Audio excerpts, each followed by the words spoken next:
국회의원과 장관을 비롯한 고위 공직자들은 보유한 재산을 의무적으로 국민에게 공개해야 합니다.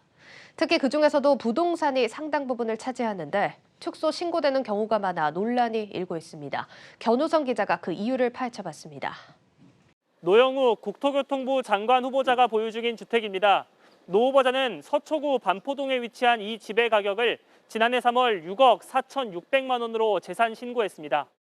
대단지 아파트는 아니지만 반포에 위치한 중대형 아파트의 가격이 6억 원대로 신고된 건 현 시세와는 큰 괴리가 있습니다. 이 단지의 다른 호수는 최근 10억 8천만 원의 전세 계약을 맺었습니다. 노 후보자는 지난해까지 이 집을 5억 원대로 신고했는데 공시가격 인상 여파로 신고액이 10% 정도 높아진 게 6억 4,600만 원입니다. 여기가 지금 가격대가 한 12억에서 가로는 15억까지. 왜냐면 최근에 실거래가 신고된 게 2층의 전세가 10억, 11억에 나갔거든요.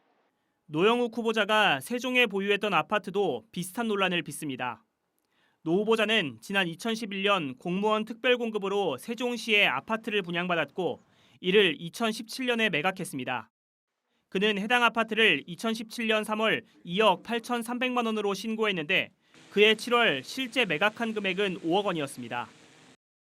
고위공직자의 부동산 재산 신고가 국민 눈높이와 맞지 않다는 지적은 꾸준히 이어져 온 문제입니다.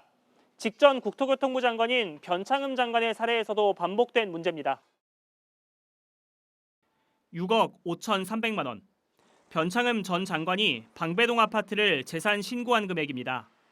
변 전 장관의 집보다 더 작은 면적이 14억 8천만 원에 거래된 것을 따져본다면 현재 집 시세는 15억 원을 넘길 것으로 보입니다. 국토정책을 총괄하는 두 공직자의 부동산 신고액과 시세와의 격차가 2배 이상 벌어지는 셈입니다. 공직자들이 조금 더 명확하고 투명하게 이제 재산을 신고하고 발표해야 된다고 생각하는데 저도 만약에 반포의 아파트가 6억이라면 저도 하나 사고 싶습니다. 그렇다면 왜 이 같은 문제가 반복되는 걸까?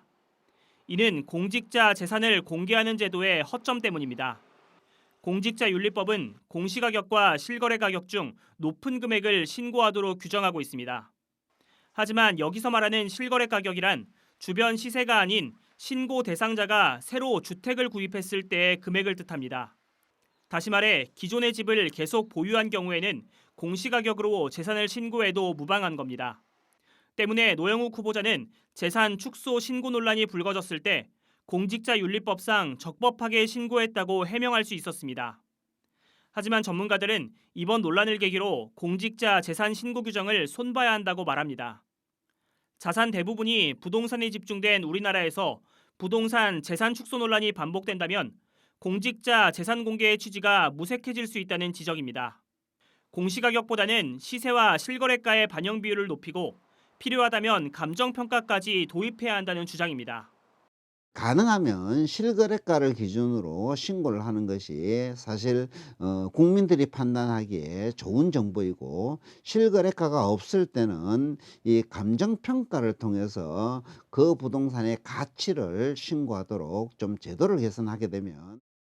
치솟는 집값과 전셋값으로 부동산을 바라보는 국민적 근심이 커진 가운데 국민 눈높이에 맞는 투명한 부동산 재산 공개 제도가 필요해 보입니다.